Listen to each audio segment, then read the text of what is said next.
قل يا عبادي الذين أسرفوا على أنفسهم لا تقنطوا من رحمة الله بسم الله الرحمن الرحيم. السلام عليكم ورحمة الله وبركاته. إن الحمد لله نحمده ونستعينه ونستغفره ونعوذ بالله من شرور أنفسنا ومن سيئات أعمالنا من يهده الله فلا مضل له ومن يضلل فلا هادي له أشهد أن لا إله إلا الله وحده لا شريك له وأشهد أن محمدا عبده ورسوله. اللهم صل على محمد وعلى آل محمد كما صليت على إبراهيم وعلى آل إبراهيم وبارك على محمد وعلى آل محمد كما باركت على إبراهيم وعلى آل إبراهيم إنك حميد مجيد. يا أيها الذين آمنوا اتقوا الله حق تقاته ولا تموتن إلا وأنتم مسلمون. يا أيها الناس اتقوا ربكم الذي خلقكم من نفس واحدة وخلق منها زوجها وبث منهما رجالا كثيرا ونساء واتقوا الله الذي تساءلون به والأرحام إن الله كان عليكم رقيبا. أما بعد فإن أصدق الحديث كتاب الله وخير الهدي هدي محمد صلى الله عليه وسلم وشر الأمور محدثاتها وكل محدثة بدعة وكل بدعة ضلالة وكل ضلالة في النار. Akhwani wal akhwat a'azzani Allah wa iyyakum jami'an. Alhamdulillah kita kembali dipertemukan oleh Allah Subhanahu wa taala di majelis yang insyaallah diberkahi oleh Allah Subhanahu wa taala, dan semoga kita semua selalu dalam lindungannya, diberikan kekuatan dan kesabaran dalam mempelajari dan mengamalkan sunnah Rasulullah sallallahu alaihi wasallam. Kita masih pada hadis yang ke-7, dan pada malam hari ini kita akan sebutkan beberapa faidah-faidah daripada hadis Sa'ad bin Abi Waqqas radhiyallahu anhu. Telah kita sebutkan bahwa Sa'ad bin Abi Waqqas radhiyallahu anhu, beliau ketika dalam kondisi sakit, sakit parah, dikunjungi oleh Rasulullah sallallahu alaihi wasallam. Kemudian beliau menanyakan tentang wasiat atau tentang sedekah, keinginannya untuk bersedekah 2/3 dari hartanya, tapi kemudian Nabi sallallahu alaihi wasallam melarangnya, tidak mengizinkannya. Boleh hanya 1/3 saja, dan 1/3 itu sudah sangat banyak. Dan seterusnya yang sudah kita sebutkan tentang hadis ini. Baik. Beberapa faedah yang disebutkan oleh Syekh Muhammad bin Shalih Al-Utsaimin rahimahullah taala berkaitan dengan hadis ini. Yang pertama, bahwasanya di dalam hadis ini menunjukkan kepada kita bahwa termasuk sunnah Nabi sallallahu alaihi wasallam, termasuk petunjuk Nabi sallallahu alaihi wasallam adalah melakukan ziarah, melakukan ziarah kepada orang yang sakit. Dan ziarah atau mengunjungi orang yang sakit ini ada beberapa faedah yang kembali kepada orang yang mengunjungi, juga faedah yang kembali kepada orang yang dikunjungi atau orang yang sakit. Nah, beliau sebutkan faedah yang kembali kepada orang yang mengunjungi orang sakit, bahwa dia, si pengunjung ini, telah menunaikan hak saudaranya. Orang yang menjenguk orang sakit, dia telah menunaikan hak saudaranya sesama muslim. Dan disebutkan dalam hadis yang lain, 6 perkara yang menjadi hak seorang muslim terhadap saudaranya yang lain. Salah satunya adalah ya mengunjungi saudaranya yang sakit. Yang pertama. Kemudian yang kedua, yang faedahnya itu adalah kembali kepada ya, orang yang melakukan ziarah kepada orang sakit ini adalah dia senantiasa berada di tengah-tengah kebun yang berada di surga. Ya, kondisinya ini adalah kondisi yang baik ketika dia mengunjungi orang sakit. Akan diberikan oleh Allah Subhanahu wa taala pahala yang besar, ya, yaitu berupa ya buah-buahan nanti di surga. Sampai dia beranjak dari tempat ya orang sakit itu. Jadi selama dia berada di tempat saudaranya yang sakit yang dia kunjungi, dia mendapatkan ya kebaikan ini.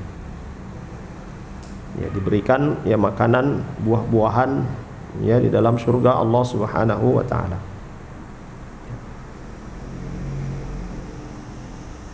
Ini diberikan oleh Allah Subhanahu wa taala kelak nanti di yaumil qiyamah.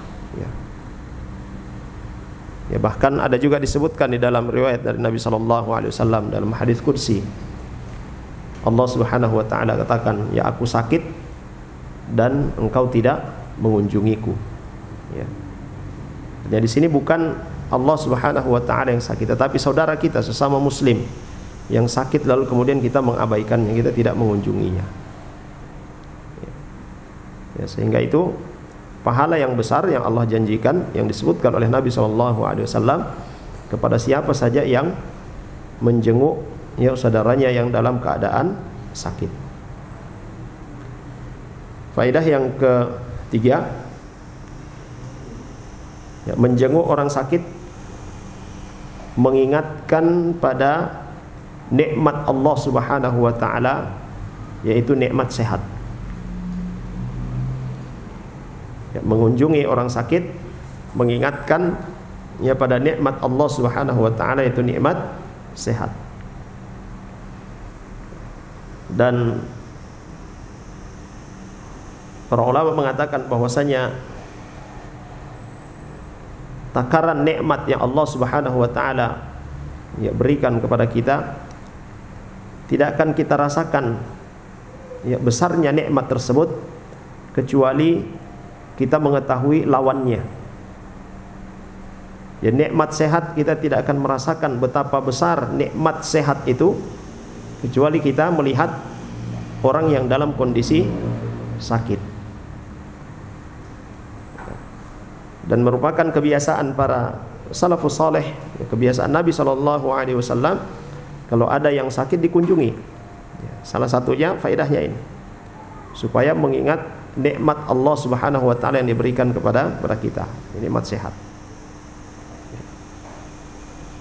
Ya, demikian juga ya perkara-perkara yang lain, ya nikmat-nikmat yang lainnya. Ya. Kemudian selanjutnya yang keempat, ya, faedah yang keempat yang kembali kepada orang yang mengunjungi atau yang menjenguk orang sakit, bahwa menjenguk orang sakit mendatangkan kecintaan, ya, mendatangkan kecintaan antar sesama ya, yang dikunjungi dan yang mengunjungi. Ya. Ya, termasuk bentuk perhatian kita kepada saudara kita ya, ketika dia sakit kita kunjungi, dan dengan kita mengunjunginya muncullah rasa senang, bahkan rasa cinta dari orang yang dikunjungi terhadap yang mengunjunginya. Apalagi kalau kita datang ya dengan memberikan ya kabar-kabar gembira atau membuat dia senang, ya ini akan sangat berpengaruh pada kondisi kesehatannya. Ya, dan itu juga akan nampak ketika dia sembuh, ya, dan ada yang kita berikan dari manfaat kepadanya, akan terlihat bahwa dia ya berterima kasih dan dia juga ya menampakkan kecintaan kepada orang yang mengunjunginya ini. Ikhwas sekalian dan akhwat yang dirahmati oleh Allah Subhanahu wa taala. Ya. Ini perkara yang kebanyakan kita abaikan, ikhwas sekalian. Ya, perkara yang kebanyakan kita mengabaikannya.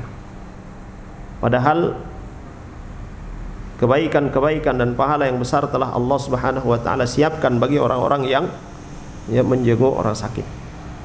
Selain itu adalah sunnah Nabi sallallahu alaihi wasallam. Ya. Juga mendatangkan pahala yang melimpah. Dan bahkan ya, sering terjadi ketika ada saudara-saudara kita, dia bersama dengan kita, kemudian dia sakit, ya, tidak dikunjungi, ada perasaan sedih pada saudara kita itu, ya, ada perasaan sedih. Bahkan yang lebih daripada itu, ada di antara orang-orang yang dia bersama dengan ya kita, duduk bersama, belajar bersama, tapi kemudian di saat dia sakit tidak ada satupun yang datang mengunjunginya. Setelah dia sembuh tidak pernah muncul lagi. Ada kekecewaan. Ada kekecewaan. Ada ya bahkan bisa jadi dia menganggap ya percuma kita mempelajari hadis-hadis Nabi sallallahu alaihi wasallam berbicara tentang persaudaraan, tentang saling mencintai. Tapi dalam perkara yang seperti ini, di saat kita membutuhkan support dari saudara-saudara kita, ya mereka semua tidak ada. Ya, ada kecewaan. Ya. Dan hal seperti ini, ikhwas sekalian, jangan kemudian kita katakan, oh berarti dia tidak ikhlas di dalam belajar, tidak ikhlas dalam bersaudara. Ya. Ini manusia. Ya, boleh jadi keikhlasannya itu luntur karena respon dari kita yang tidak menunjukkan bahwa kita adalah orang-orang yang benar-benar mengamalkan apa yang kita ilmui. Ya. Perkara mungkin ya perkara sepele, ya, tetapi ini bisa berefek, ya, bisa berefek positif, ya, atau bahkan bisa berefek negatif. Ada orang-orang yang tidak pernah kita lihat di masjid, kemudian dia sakit, kita kunjungi, itu akan berefek positif yang sangat besar. Ada orang yang dia benci dengan kita, tiba-tiba dia sakit, kita kunjungi, itu akan berefek positif sangat besar. Ya. Dan ini sudah dilakukan oleh Nabi Shallallahu Alaihi Wasallam. Dan nasihat, ya, di antara nasihat para ulama untuk menasihati saudara kita, ya, kita memperhatikan momen-momen tertentu. Dan momen yang paling, ya, salah satu momen yang paling baik untuk kita mengingatkan supaya dia kembali ke jalan Allah Subhanahu wa taala saat dia sakit. Kita kunjungi, berbicara dengan baik, ya, kita ingatkan dengan nikmat Allah Subhanahu wa taala dan seterusnya. Itu di antara momen yang baik untuk memberikan nasihat. Nah, dalam kondisi yang sakit seperti itu, ya, dia mendengarkan kalimat-kalimat thayyibah, kalimat-kalimat yang baik, maka dia akan mudah untuk menerimanya. Ya. Ikhwas sekalian dan akhwat yang dirahmati oleh Allah Subhanahu wa taala. Kemudian ya, bagi orang sakit yang dikunjungi juga memiliki faedah. Ya. Ya, memiliki faedah. Di antaranya itu membuat hatinya ya tenteram, ya, dikunjungi. Ya. Bisa menghilangkan kegalauannya, kesedihannya. Ya. Apalagi kalau misalnya yang sakit ini saudara kita perantau, sendirian, ya, di daerah orang, kemudian kita kunjungi, itu akan sangat berpengaruh. Ya. Dan kondisi kejiwaan seorang itu sangat besar pengaruhnya dalam kesembuhan. Ya, kondisi kejiwaan yang tenang, yang senang, ya, yang gembira, itu sangat besar ya pengaruhnya dalam kesembuhan. Ya, nah, sekarang ini kita di masa pandemi, ya saudara-saudara kita yang terkena, ya yang terinfeksi COVID, ya. Di antara anjuran ya para dokter apa? Jangan stres, santai, riang, gembira, karena itu akan menaikkan imunitas tubuh. Ya. Ikhwas sekalian dan akhwat yang dirahmati oleh Allah Subhanahu wa taala. Ya. Jadi yang pertama, bahwa orang yang dikunjungi ya ini akan merasa senang, ya dia akan merasa gembira, ya berkurang rasa sedihnya, ya.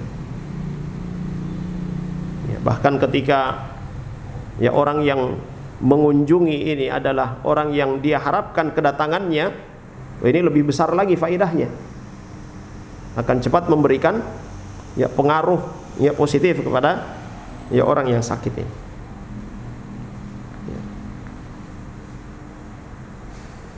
Kemudian ya para ulama katakan, ya alangkah baiknya bagi orang-orang yang datang mengunjungi ya saudaranya yang sakit itu memberikan motivasi, ya memberikan motivasi kepada saudaranya yang sakit, ya, dengan menyampaikan misalnya, Masya Allah, antum sekarang dalam kondisi baik, ya mungkin dia heran, kok saya lagi sakit dibilang baik gitu. Ya, dalam kondisi baik, karena Nabi SAW katakan apa? Ajaban li amril mukmin, sangat menakjubkan urusan orang-orang yang beriman. In asabathu sarra syakara wa in asabathu dharra sabara wa laisa dzalika illa lil mu'min. Ya. Sangat menakjubkan urusan orang-orang yang beriman, seluruh kondisinya dalam keadaan baik, ya. Dia dalam kondisi sakit pun itu baik, karena dia bersabar. Dengan sakitnya itu Allah Subhanahu wa taala menggugurkan dosa-dosanya. Ya. Ya, maka berikan motivasi. Ya. Sakit ini adalah penggugur kesalahan-kesalahan, dosa-dosa kita, dan ini adalah kebaikan. Ya. Maka yang diucapkan adalah apa? Alhamdulillah ala kulli hal. Alhamdulillahi ala kulli hal. Rasulullah sallallahu alaihi wasallam juga pernah mengabarkan ya bahwa ketika Allah Subhanahu wa taala menguji ya salah seorang hambanya, Allah Jalla wa ala mengutus ya malaikatnya untuk melihat kondisi orang yang diuji. Allah Subhanahu wa taala ya maha mengetahui tentang kondisi hambanya ini, tapi ingin mengajarkan kepada kita, mengabarkan kepada kita. Ya. Pergilah malaikat itu dan melihat apa yang dilakukan oleh sang hamba ini. Malaikat ini mendapati apa yang dilakukan oleh si hamba, ya, yang anaknya wafat atau dia diberikan sesuatu yang ya suatu penyakit, ya. Yang dia ucapkan apa? Alhamdulillahi ala kulli hal. Kembali malaikat ini kepada Allah dan dia katakan, ya Rabb, hambamu yang kau uji itu dia mengucapkan alhamdulillahi ala kulli hal, dia memuji kepadamu.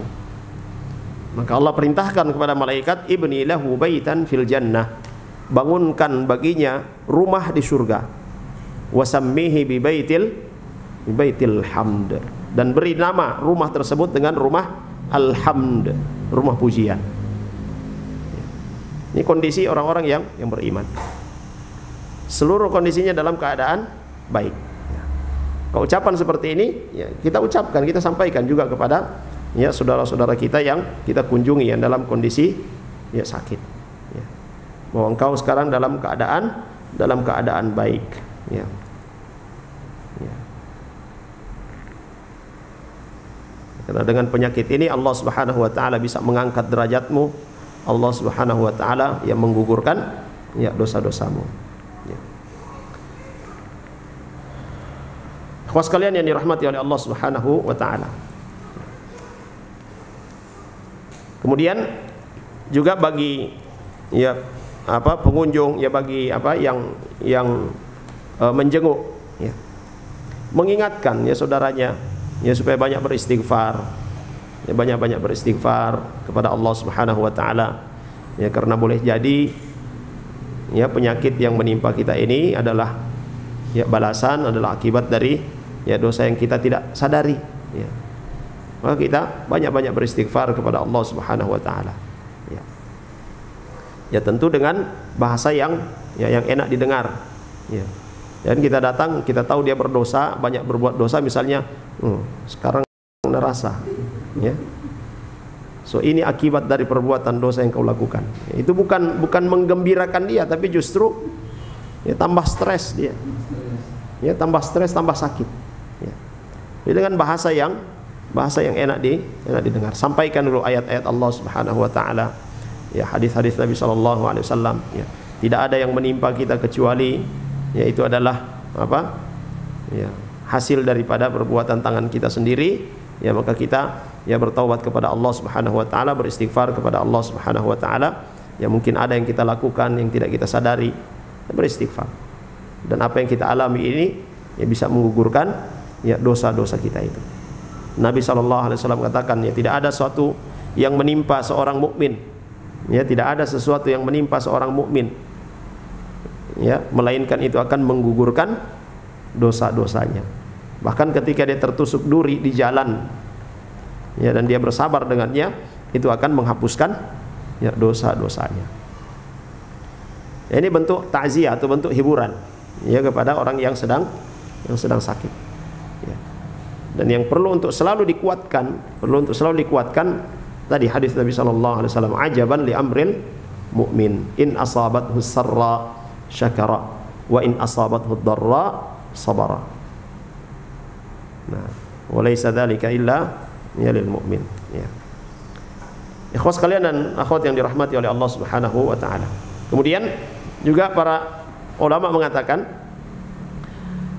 dianjurkan bagi yang menjenguk dia memperhatikan kondisi apa? Ya orang yang sakit yang dia jenguk ini.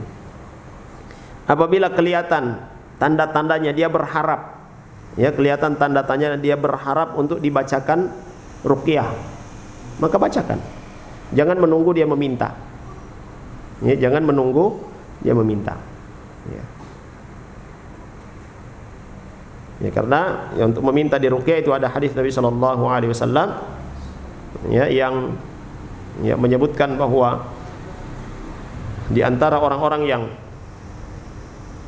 masuk ke dalam surga Allah Subhanahu wa taala tanpa hisab dan tanpa azab, ya di antara mereka adalah orang-orang yang tidak meminta di ruqyah. Ya. Maka ya, lihat kondisi itu. Kalau kelihatan dia seperti ya memelas, ada ingin sesuatu yang kita lakukan, ya bacakan ayat-ayat ya ruqyah atau paling minimal doa yang diajarkan oleh Nabi sallallahu alaihi wasallam. Allahumma rabban nas adhibil ba's washfi antas syafi la shifaan illa shifaa'uk shifaan la yughadiru saqama. Bacakan doa itu. Baca Al-Fatihah, ya, baca ayat-ayat ruqyah yang standar. Ya. Al-Baqarah ya 1 sampai 7 ya. Kemudian apa? Ayatul Kursi ya. Kemudian ya, Al-Ikhlas, Al-Falaq dan An-Nas. Itu yang standar. Ya bacakan. Dan ruqyah ini bukan hanya kepada orang yang kena gangguan jin ya.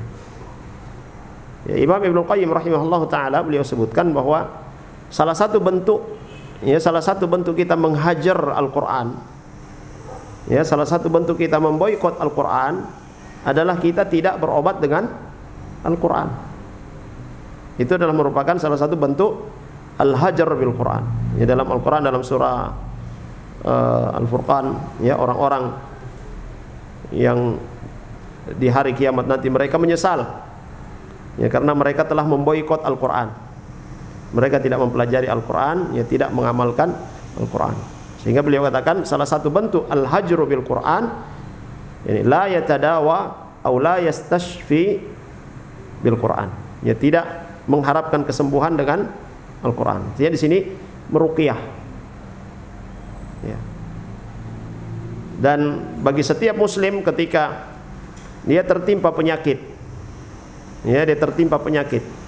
yang pertama kali harusnya ada dalam benaknya itu adalah kembali kepada Allah Subhanahu wa taala.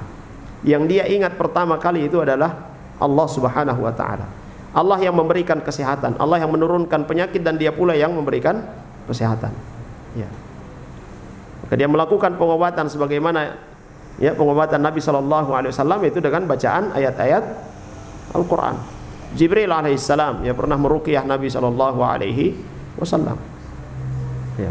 Baru kemudian kita melakukan ya, ikhtiar, ya pergi ke dokter, ya tanya penyakitnya apa, ya, dia obatnya. Ya. Ya. Ikhwas kalian dan akhwat yang dirahmati oleh Allah Subhanahu wa taala. Kadzalika aidan idza ra'aita anna al-marid yuhibbu an tutila al-maqam 'indahu fa'til al-maqam. Ya. Demikian juga kita perhatikan kondisi orang yang sakit ini. Kalau dia berharap, ya dia berharap kita berlama-lama dengannya. Karena mungkin dia merasa nyaman, dia merasa terhibur kalau dia bersama dengan kita. Ya. Maka luangkan waktu berlama-lama dengannya. Ya. Luangkan waktu untuk duduk bersama dengannya, ya berlama-lama. Ya. Dan jangan berpikir, ikhwas kalian jangan berpikir saya ini di sini banyak, ya pekerjaan saya juga di sana, sia-sia saya cuma duduk di sini. Tidak, ikhwas kalian. Kita memberikan manfaat kepada saudara kita, memasukkan rasa senang pada saudara kita, itu ada kebaikan. Ya sebagaimana yang disebutkan ya idkhalus surur fi qalbi akhika sadaqah. Ya, memasukkan rasa senang, memberikan rasa senang kepada saudaramu, itu mendatangkan pahala seperti pahala sedekah. Nah, kita lihat saudara kita, dia meminta kita untuk berlama-lama dengannya, maka berlama-lamalah dengannya. Berbicara, ya, saling mengingatkan kebaikan, ya. Itu kita lakukan. Ya. Ya, memberikan rasa gembira, rasa senang, ya dalam perkara-perkara yang mubah. Ya dalam perkara-perkara yang mendatangkan ya manfaat. Ya. Dan apabila kelihatannya dia tidak ingin kita berlama-lama dengannya, maka segera pergi. Ya segera pergi. Jangan tunggu nanti dia usir. Ya. Nah itu biasanya akan kelihatan. Kita ajak bercerita dia ya berpaling muka atau ya jawab seadanya. Ya. Dipegang dia mulai apa ya ingin lepaskan, so tidak nyaman ya sudah ya, doakan saja lalu kemudian pamitan ya. Dan boleh jadi pula dia tidak ingin dikunjungi karena hanya ingin bersama dengan keluarganya ya. Dia lebih nyaman bersama dengan keluarganya ya. Ya. Nah, ini ikhwas sekalian yang dirahmati oleh Allah Subhanahu wa taala, ini bagian dari fikih ya ziarah al-marid. Ya. Bagian dari fikih ziarah marid, ya menjenguk orang sakit. Perhatikan kondisinya. Ya. Dan setiap perbuatan yang kita lakukan apabila diniatkan untuk mendapatkan keridhaan dari Allah Subhanahu wa taala, maka pasti akan diberikan ganjaran yang besar di sisi Allah Subhanahu wa taala. Saya tidak akan pernah bosan untuk mengatakan sebagaimana yang dikatakan oleh Abdullah ibnu Al-Mubarak rahimahullah taala. Rubba amalin sagirin tukabbiruhu an-niyah. Ya. Banyak amalan-amalan yang kecil yang dianggap remeh oleh manusia, tapi itu menjadi amalan yang mulia, amalan yang agung di sisi Allah Subhanahu wa taala. Dan sebaliknya banyak pula amalan-amalan yang besar yang sejatinya dia orang melakukan yang mendapatkan pahala yang melimpah, tapi menjadi tidak berharga ya ketika niatnya rusak. Ya. Kalau kita tidak bisa mengunjunginya, ya saudara kita ini masih dalam kondisi ya dia sakit tapi bisa berkomunikasi dengan alat komunikasi, tanyakan kepadanya bagaimana kondisinya, ya berikan ya support. Ya. Ikhwas kalian yang dirahmati oleh Allah Subhanahu wa taala. Kemudian wa min fawaidihi, di antara ya faidah daripada hadis ya Sa'ad bin Abi Waqqas radhiyallahu anhu ini adalah di dalam hadis ini menunjukkan kemuliaan akhlaknya Rasulullah sallallahu alaihi wasallam. Kemuliaan akhlaknya Nabi sallallahu alaihi wasallam. Nah, beliau mengunjungi sahabatnya. Ya. Padahal beliau adalah seorang rasul, seorang khalifah, orang yang mulia. Ya. Tapi tetap beliau ya memperlakukan saudaranya ya layaknya sebagai ya saudara. ya dikunjungi. Dan Allah Subhanahu wa taala sudah sebutkan dalam Al-Qur'an, ya dalam surah Al-Qalam, wa innaka la'ala khuluqin azim. Ya, sungguhnya engkau ya Muhammad sallallahu alaihi wasallam itu memiliki akhlak yang mulia. Ya. Maka kita mencontoh kepada Rasulullah sallallahu alaihi wasallam. Ya, beliau adalah orang yang paling mulia akhlaknya. Ya. Dan tidak ada yang lebih mulia daripada ya beliau sallallahu alaihi wasallam dari sisi akhlaknya. Bahkan ya kita dapati pula dalam ya hadis-hadis yang lain yang menyebutkan bagaimana Nabi sallallahu alaihi wasallam berinteraksi dengan anak-anak. Ya, bagaimana Nabi sallallahu alaihi wasallam berinteraksi dengan anak-anak ketika ya beliau ya masuk di dalam rumahnya, lalu kemudian mendapati ya salah seorang anak ya yang dia dalam kondisi sedih, ya menangis ya karena burung yang biasa dia pakai main ya mati. Apa Nabi sallallahu alaihi wasallam katakan? Ya Umair, madza fa'ala an-Nughair? Ya wahai Umair, ya sahabat Nabi sallallahu alaihi wasallam yang masih kecil, masih anak-anak. Apa yang telah terjadi dengan Nughair, burung kecil itu?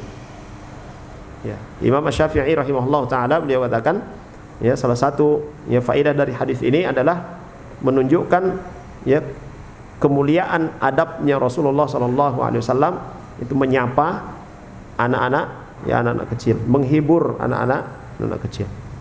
Ya. Akhwat sekalian dan akhwat yang dirahmati oleh Allah Subhanahu wa taala. Wa minha, dan di antara faedah ya dalam hadis ini adalah yang bagi lil insan musyawarata ahli ilmi. Sepantasnya bagi setiap kita bermusyawarah, ya bermusyawarah dengan ahli ilmu, ya dengan orang yang lebih mengetahui tentang ya ilmu, ya, apalagi ilmu syar'i. Ya. Kalau persoalan yang kita hadapi berkaitan dengan agama, maka tentu yang kita ajak musyawarah adalah orang yang paham ilmu syar'i. Ya. Sebagaimana Sa'ad bin Abi Waqqas radhiyallahu anhu, beliau ya meminta pendapatnya Nabi sallallahu alaihi wasallam terkait dengan ya masalah bersedekah ini. Ya. Ya. Kalau ada sesuatu yang berkaitan dengan pilihan kita atau sesuatu yang akan kita lakukan dan itu adalah urusan dunia misalnya, ya mau beli rumah misalnya, ya, maka kita berkonsultasi, bermusyawarah dengan ya ahlinya, ahli bangunan, ya.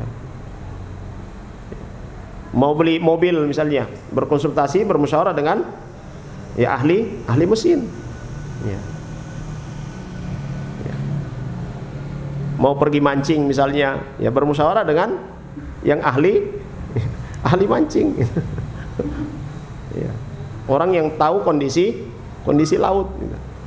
Ya. Nah, dalam urusan yang lain, ya. Ya. Dan dalam agama kita musyawarah itu termasuk perkara yang penting. Bahkan Allah Subhanahu wa taala perintahkan kepada Nabi sallallahu alaihi wasallam. Ya. Allah Subhanahu wa taala bahkan memerintahkan ya kepada Nabi sallallahu alaihi wasallam untuk bermusyawarah. Ya, bermusyawarah dengan para sahabatnya. Ya. Ketika terjadi perang lalu kemudian banyak tawanan, ya, Nabi bermusyawarah dengan para sahabatnya, mau diapakan mereka ini? Ya. Ada para sahabat, ada yang memberikan pendapat dan ya, kalau yang ya dibunuh, ya, tidak boleh dibunuh dan sebagainya, ya. Ya, dalam ya menghadapi musuh, ya ini musuh sudah ada di depan, ini kita sudah terkepung, apa yang harus kita lakukan? Nabi bermusyawarah. Ya. Maka meminta pendapat dari seorang alim, ya sebelum kita melakukan sesuatu, itu adalah bagian dari sunnah Nabi sallallahu alaihi wasallam. Bermusyawarah itu adalah bagian dari sunnah Nabi sallallahu alaihi wasallam. Ya. Akhwat sekalian dan akhwat yang dirahmati Allah Subhanahu wa taala, sudah masuk Isya, di adzan dulu. Fadhal. Bismillah, alhamdulillah, wassalatu wassalamu ala Rasulillah, wa ba'd. Ya. Ikhwas sekalian dan akhwat yang dirahmati Allah Subhanahu wa taala. Jadi faidah dalam termasuk faidah dalam hadis ini adalah bermusyawarah. Bermusyawarah dengan orang yang lebih mengetahui. Dan dikatakan bahwasanya ma khaba man istakhara wala nadima man istasyara. Tidak akan merugi orang yang beristikharah. Tidak akan merugi orang yang beristikharah. Dia melakukan salat istikharah 2 rakaat, dia minta kepada Allah Subhanahu wa taala. Wala nadima, dan tidak akan menyesal. Tidak akan menyesal orang yang istasyara, bermusyawarah. Saat dia hendak melakukan sesuatu, dia istikharah dan dia bermusyawarah. Kemudian nasihat dari Syekh Muhammad bin Shalih Al-Utsaimin rahimahullah taala untuk kita semua, la yambagi lil insani an yukmila nafsah. Tidak pantas bagi seorang dia menganggap dirinya sempurna. Saya tidak perlu bermusyawarah. Itu tidak pantas. Faman idda'a al-ikmal, faman idda'a al-kamal li nafsihi fahuwa naqis. Kata beliau, siapa yang mengaku bahwa dirinya sempurna, maka sungguhnya dia punya banyak kekurangan. Dan beliau katakan, bal la budda an yuraji'a khususan fil umur al-hammah allati tata'allaqa bi masailil ummah fa innal insan qad yahmiluhul hamas. Dan perkara yang paling penting untuk dia melakukan musyawarah, untuk melakukan atau meminta pendapat dari orang yang lebih alim, yaitu ketika dia akan bertindak dalam urusan agama.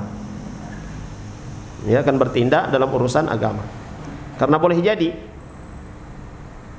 bahkan sudah menjadi tabiat sebagian orang bertindak berdasarkan apa?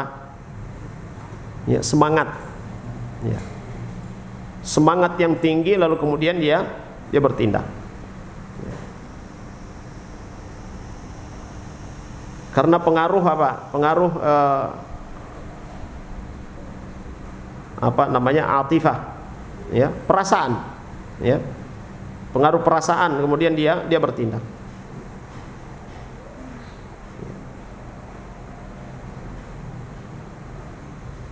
Ada ucapan-ucapan yang baik, ada ucapan-ucapan yang baik, ucapan-ucapan yang benar, nasihat. Tetapi pada kondisi tertentu, pada tempat tertentu, pada waktu tertentu itu tidak tepat. Kita menasihati orang baik, bahkan itu perintah agama. Bagian dari tiang agama itu adalah nasihat. Tapi kalau menasihati di depan umum, baik tidak?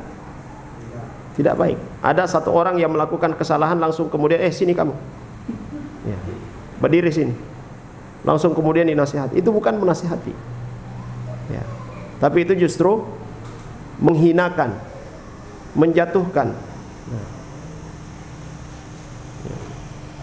Lain halnya dengan kalau kita mau menyelesaikan masalah antara dua orang, kita panggil, sini kamu dua, duduk di sini, selesaikan masalah mereka. Kalau menasihati orang yang melakukan perbuatan salah, dengan cara, kata Imam Syafi'i rahimahullah taala, genggam tangannya, ajak dia berdua-duaan, lalu kemudian sampaikan kebaikan itu, sampaikan nasihat itu. Dan sekarang ini kita saksikan, ikhwas sekalian, kita saksikan, sudah berkali-kali kita sampaikan di media sosial. Apa yang disampaikan itu adalah nasihat, tapi caranya yang tidak baik. Sehingga apa yang terjadi? Orang-orang mencela sunnah Nabi SAW. Orang-orang mencela para ulama, para asatidzah yang mendakwahkan sunnah Nabi SAW. Karena perbuatan orang-orang yang mereka berbuat hanya atas dorongan apa? Semangat, dorongan perasaan. ada ya, tokoh misalnya, seorang tokoh yang ya dia dikenal, ya dia sudah dikenal, ya tokoh yang ya membela atau bahkan melaksanakan menjadi dai, ya melakukan perbuatan-perbuatan bid'ah. Lalu kemudian dengan semangatnya muncul orang di media, dia posting fotonya atau brosurnya, kemudian dia katakan orang ini, ya, ini di media, ya orang ini pendukung ini dan sebagainya, ya, caption-caption yang dia buat itu, akhirnya pendukung-pendukung dari sang ustadz ini pun keluar, ya, mereka membela, ya. Ya. Dan dalam pandangan mereka bentuk pembelaan terhadap guru mereka adalah menghajar, mencela guru-guru orang yang, ya, orang yang apa ini, yang memberikan caption-caption yang kurang baik itu. Ya. Menasihati umat ya baik, itu perintah agama, tapi caranya, perhatikan caranya. Kita tidak bermaksud untuk mencela guru-guru kita. Ya, kita tidak bermaksud dan tidak pernah terbesit dalam pikiran kita untuk mencela guru-guru kita. Tapi ketika kita mencela, ya kita mencela orang yang masih hidup, yang dia terkenal, dia guru ya dari banyak orang, sekalipun apa yang diajarkan itu adalah perkara-perkara bid'ah, lalu kemudian kita cela orangnya, maka orang-orang pun akan mencela guru kita. Ya. Kalau kita ingin menasihati, ya, sebutkan saja amalan-amalan, perbuatan-perbuatan bid'ah yang dilakukan oleh manusia. Sebutkan saja perbuatan-perbuatan bid'ah ya yang dilakukan oleh atau yang diajarkan oleh ya orang-orang yang mengajarkan bid'ah itu, yang mengajak kepada bid'ah itu. Sebutkan itu, jelaskan itu. Ya. Tidak perlu secara terbuka kemudian kita sebutkan, oh ini orang ini dia begini-begini dan seterusnya, membongkar si ini dan seterusnya. Ya. Yang seperti itu melihat kondisi, ya, melihat kondisi, waktu dan tempat. Ya. Rasulullah Sallallahu Alaihi Wasallam pernah, ya Rasulullah Sallallahu Alaihi Wasallam pernah mengatakan kepada Aisyah radhiyallahu anha, laula anna qaumaka hadithu ahdin bi kufrin la banaitul ka'bata ala qawaid Ibrahim wa la ja'altu laha babain. Kalau bukan karena ya kaummu ini, ya, kalau bukan karena orang-orang di Makkah ini adalah orang-orang yang baru masuk Islam, saya sudah bongkar Ka'bah ini, akan bangun kembali ya di atas asas yang dibangun oleh Nabi Ibrahim alaihissalam, dan aku bikin 2 pintu.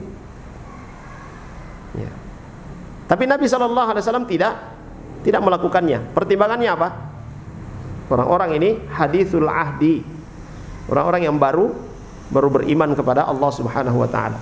Kalau itu dilakukan oleh Nabi, ya, maslahatnya ada. Kemudahan orang untuk beribadah di Ka'bah, masuk dari pintu sebelah, keluar dari pintu sebelah, ya, dalam Ka'bah. Itu maslahat. Tapi Nabi tidak melakukannya. Pertimbangannya apa?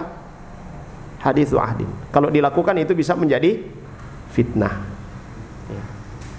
Maka semangat yang kita miliki, ikhwas sekalian, dalam hal seperti ini, ya, semangat menghidupkan sunnah Nabi SAW yang kita miliki, jangan sampai kemudian kita bertindak tanpa bermusyawarah, ya, yang kemudian efeknya itu akan kembali kepada apa yang kita pelajari. Efeknya itu akan kembali kepada guru-guru kita yang mengajarkan sunnah Nabi SAW. Efeknya itu juga kembali kepada bencinya mereka terhadap sunnah Nabi SAW. Ya. Ini yang selalu saya sampaikan, ya. Bukan karena, boleh jadi bukan karena sunnah mereka benci, ya, bukan karena itu sunnah sehingga mereka membencinya, bukan, tapi karena perilaku, perbuatan, penyampaian yang tidak sesuai dengan sunnah Nabi SAW, sehingga kemudian orang-orang membenci sunnah Nabi SAW. Ada kondisinya, ya. Jadi tidak melulu juga kita, ya, lembut terus, ya lembek terus, tidak, ada kondisi-kondisi tertentu, dan itu sudah sering kita sampaikan, ya, bagaimana Nabi SAW satu waktu beliau sangat lembut, ya, pada kondisi yang lain beliau itu sangat tegas, sangat keras, ya. Ada waktu, ada tempat, ya, sebagaimana yang dikatakan oleh orang Arab, likulli maqal maqam. Setiap ucapan itu ada ada tempat yang tepat untuk kita ucapkan, ada waktu yang tepat, ada kondisi yang tepat ya untuk kita ucapkan. Ya. Di sini ikhwas sekalian yang dirahmati Allah Subhanahu wa taala, ya pentingnya musyawarah. Ya. Maka ya saya sampaikan kepada para ikhwah, ya para akhwat yang ya memiliki semangat untuk berdakwah melalui media, lakukan dengan cara yang bijak, lakukan dengan cara yang baik. Ya. Supaya orang-orang tidak mencela sunnah-sunnah Nabi Shallallahu Alaihi Wasallam. Supaya orang-orang tidak mencela ya para ustadz, para ulama yang mendakwahkan sunnah Nabi Shallallahu Alaihi Wasallam. Ya lakukan dakwah, lakukan nasihat itu dengan cara yang bijak, dengan cara yang baik. Ya. Lihatlah bagaimana Nabi Shallallahu Alaihi Wasallam dalam berdakwah. Ya, apakah beliau mencela patung-patung? Ya, beliau menjelaskan hak al-ubudiyah. Ya, tapi tidak mencela patung-patung. Ya, di awal nanti sudah tiba waktunya baru kemudian beliau menghancurkan patung-patung itu. Ya. Mari kita belajar dari sirah, ya perjalanan dakwahnya Nabi Shallallahu Alaihi Wasallam. Ya. Salah seorang dari kalangan salafus saleh ya mengatakan, ya, al-amru bil ma'ruf wan nahyi 'anil munkar itu bagian dari ibadah. Ya. Dan ibadah itu berdasarkan ilmu. Ya, siapa yang beribadah tidak berdasarkan ilmu maka dia akan melakukan ya kerusakan. Ya. Nah, siapa yang berdakwah tidak memiliki ilmu, ya, tidak mengetahui, ya, kalau dengan bahasa para ulamanya fikih dakwahnya, ya maka dia akan lebih banyak mendatangkan kerusakan daripada maslahat, daripada manfaat. Ya. Semangat yang ada dalam menghidupkan sunnah Nabi Shallallahu Alaihi Wasallam, semangat yang ada untuk mendakwahkan sunnah Nabi Shallallahu Alaihi Wasallam, jangan kita loss, ya, jangan di loss. Kalau di loss ya itu ibarat orang yang naik mobil dia lari 250 ya kilometer per jam, pas di tikungan tidak berrem, tidak kasih turun gas, apa yang terjadi? Ya, melintuang. Ya. Ya, ini semangat yang ada kita atur. Ikhwas kalian dan akhwat yang dirahmati oleh Allah Subhanahu wa taala. Jangan kita berperilaku seperti orang-orang yang baru belajar silat. Orang belajar silat gimana? Baru belajar silat. Ya, kalau belajar karate ada istilah katak ya. Katak 1, katak 2 dan seterusnya. Baru katak 1 semua dianggap lawan. Ya. Bajalan sudah angkat dada seolah-olah dia itu adalah ya pendekar. Begitu dapat kuti di telinga menangis. Ya. Itu kita dapati juga ya dalam dunia dakwah ya. Ya kalau bisa dikatakan dunia pertakliman ya, dunia majelis ya. Belum lama mengenal sunnah Nabi Shallallahu Alaihi Wasallam, wah masya Allah kencang sekali ini dihajar kiri kanan ya. Hati-hati yang seperti ini ketika dia tatoki, dia mentok, jatuhnya itu fatal, jatuhnya fatal. Ya, ini kasus seperti ini sudah banyak terjadi. Semangat sekali di awal dia mendakwahkan sunnah, dia meneriaki ini bid'ah dan seterusnya. Tiba pada satu masanya kita dapati masya Allah, subhanallah, la haula wala quwata illa billah, inna lillahi wa inna ilaihi rajiun. Tinggal itu yang bisa kita ucapkan, karena kondisinya jauh sekali berbeda dengan di awal dia ya mendakwahkan sunnah Nabi Shallallahu Alaihi Wasallam. Dan hati ini berbolak-balik ikhwas sekalian. Selalu kita minta kepada Allah supaya diberikan keistiqomahan.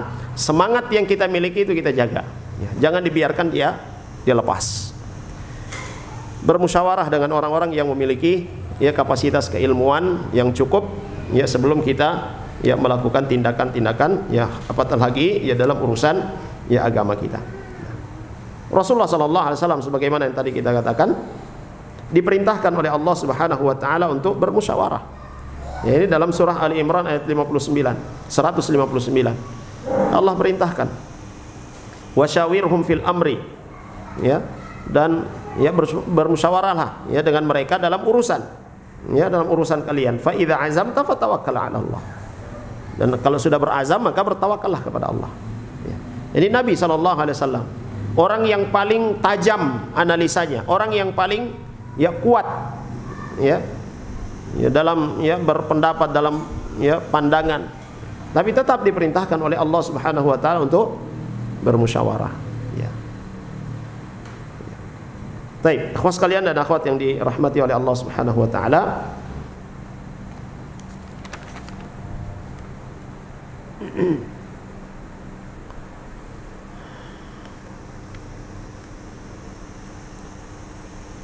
Kemudian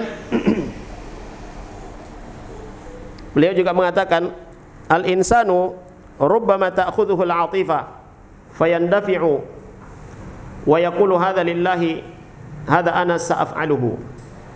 Ya. Boleh jadi ada orang-orang yang memang mereka itu memiliki semangat, ya, perasaan yang kuat untuk, ya, menyampaikan al-haq.